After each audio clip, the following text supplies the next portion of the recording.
Hey, what's up everybody, and welcome back to the Silicon Nubian YouTube channel where we're all about things tech. In today's world of high prices, sometimes the used market can throw up a couple gems. I was looking for a GPU to put in my daily driver Linux box, and I found this one. It is the Red Devil RX570. Pretty good card in its day, still a pretty decent card. Bought it on the used market. Most likely when you buy a card like this, it's going to come from somebody who's been using the card for mining. A lot of you might be cringing and oohing and awing, but let me put a few notes out there. First and foremost, miners who know what they're doing generally don't run their cards until they die. There's two things miners are really interested in. One is efficiency of their mining operation and the longevity of their cards. They can't keep replacing cards.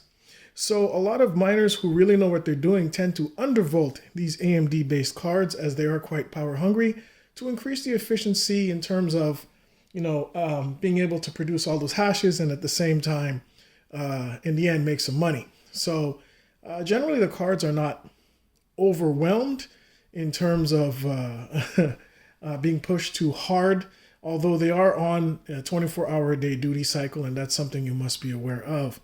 The number one thing that I found that fails with cards that were used for miners who know what they're doing are the fans. And this is exactly what happened with this card. I picked this card up, again, PowerColor Red Devil RX570 for $90 Canadian, which is actually a pretty good price.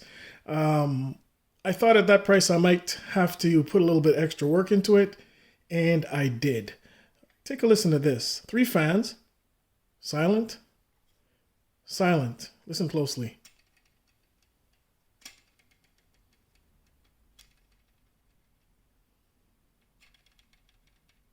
Don't know if you can hear that, but the bearings sound like they're shot in that fan. And while it doesn't sound that loud, when it's spinning up inside of a case, it's readily audible. So what I've done when I've gotten this card, and I might do a tutorial if people want me to show you what to do when you buy a card that may have been a mining card, things you can do to prepare it for going in your own system. One is, of course, changing the thermal paste. That's another video. That's with a few screws back here, spring-loaded screws that you would have to take out and carefully remove the heatsink. If you want, I can do another video with that. Right now, what I'm going to show you is replacing the fan on this particular card. Why do I stress this particular card? Because not all cards are the same. Some have dual fans, some have one fan.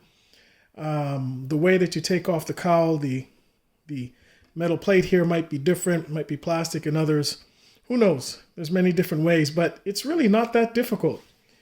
What was difficult was sourcing a replacement fan.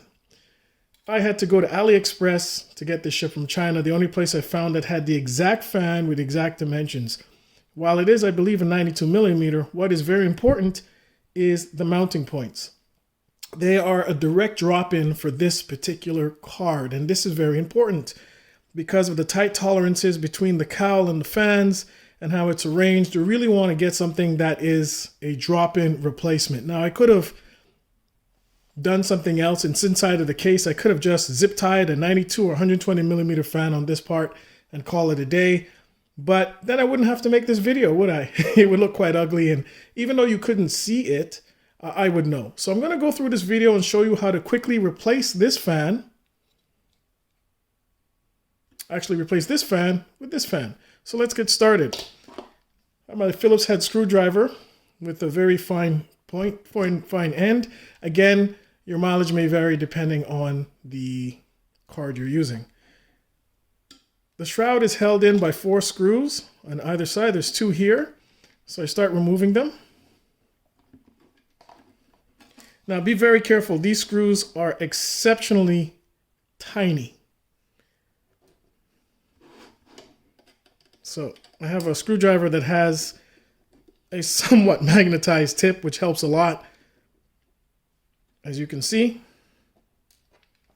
Now we spin the card around. Of course, I'm on a table. I don't want to damage anything, although it does have a back plate, so I really will not damage anything in terms of components.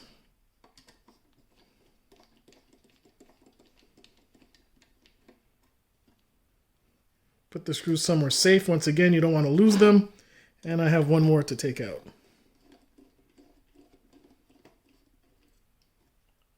Very good. And this should lift right off. There you go. A little dusty, nothing crazy. Now here are the 3 fans. I'll give you a little close up as they look on this massive heatsink. Now this is the fan that has to be replaced.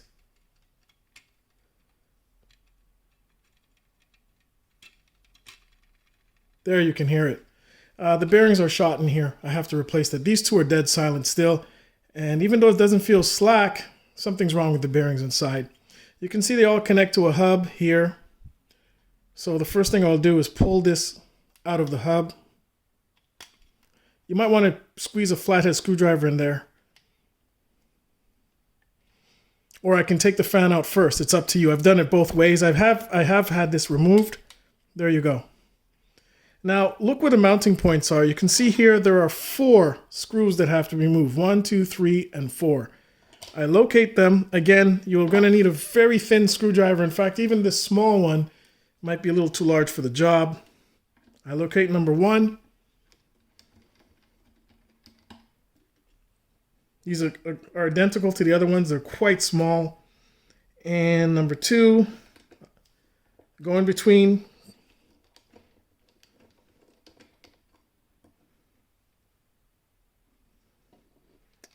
Number 3 should be around here. There it is. I have to squeeze between the fan blades. Thankfully, they are flexible and they won't just break. Again, go slow. That's why it's good to have a magnetized tip.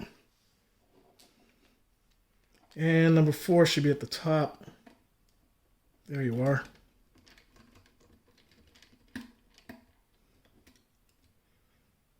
There. Now this damaged fan should just lift out. There it is. You can see that the fans are pretty identical except for the sticker, but really. If I look on the back, most important part of the fan actually, you can see that they are definitely identical in construction, except for the dust.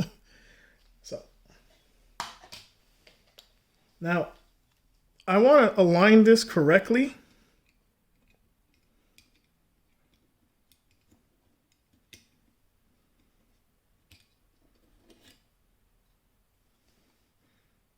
I'm not doing any edits on this. This is real time. So here we go.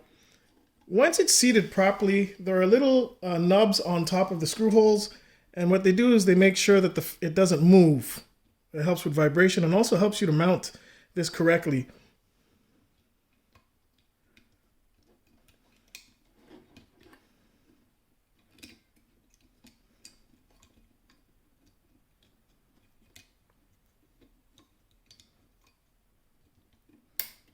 There she goes. I'll plug this in last. I don't know, it's very hard to see in between, but there's a raised area around each screw hole that you'll hear this clip right in. And now we can start screwing it back in.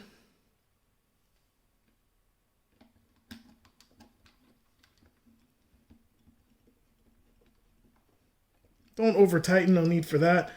First thing I'd want to do is strip one of these little tiny screws. Had enough time. It took me 3 weeks actually to get this shipped from AliExpress from mainland China, so I'm not complaining.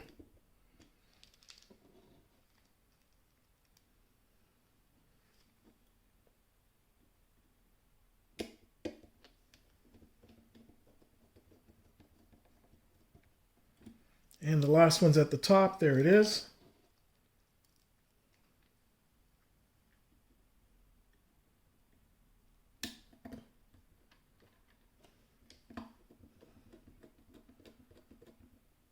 And it's in. And this fan is dead silent. Last thing to do is connect it to the hub.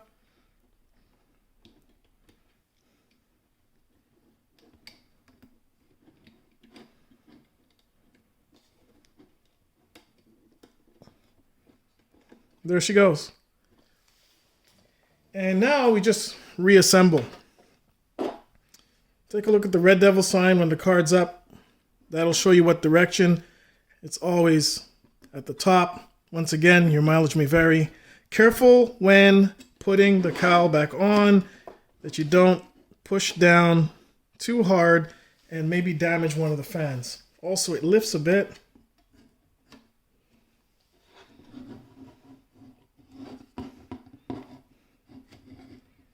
Align it with the screw holes. There you go. And now I can start securing this with the 4 screws.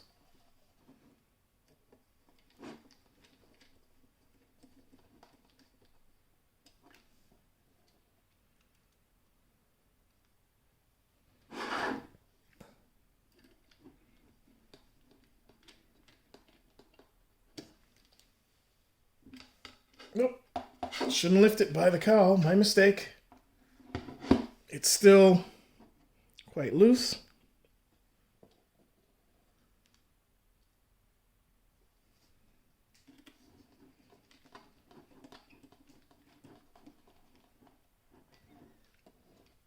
And last one.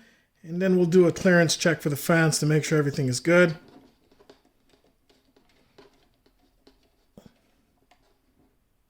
It's in.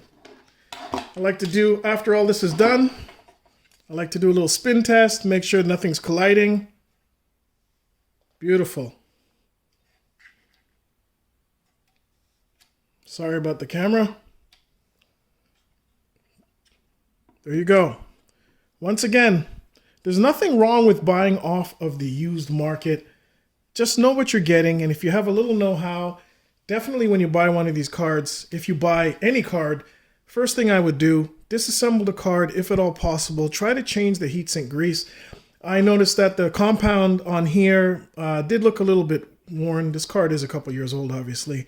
The PCB looked great. Use your nose. Sniff around. Do you smell anything that smells like electrical burning? You'd want to stay away from components like that. A lot of things, not just your eyes, your nose, your touch. How do the fans, rotate the fans, see what's going on. I knew what I was getting myself into. By the way, this fan, the replacement fan from AliExpress, cost me shipped. I believe it was about $19, let's call it $20 Canadian shipped for the fan. Sounds costly, but it's a drop-in replacement, and that's why I had to pay the price. Once again, I could have done a really ugly move and just put a strapped 92 millimeter or 120 millimeter on here. But the advantage of using the drop-in replacement fan from the company that actually, and by the way, it's the exact same company, exact same model number. So this is the company that I got this from. These are the ones, company who directly makes the fan for PowerColor for these cards. So I know I'm getting the perfect fan for it. RPM ranges are going to be in spec, and it's going to be controlled by the hub. These fans do not turn on for everyday computing. They only turn on when the card is driven hard, whether you're doing video rendering, using the GPU, or you are gaming. So that's a quick video I wanted to put out there. Kind of allay people's fears a little bit from maybe buying on the used market. Know what you're getting. Test to see what you're getting, and it'll have a great second life in your PC. Thanks a lot for watching. Thumbs up if you like it. Please tell others about this channel, subscribe, and we'll see you soon.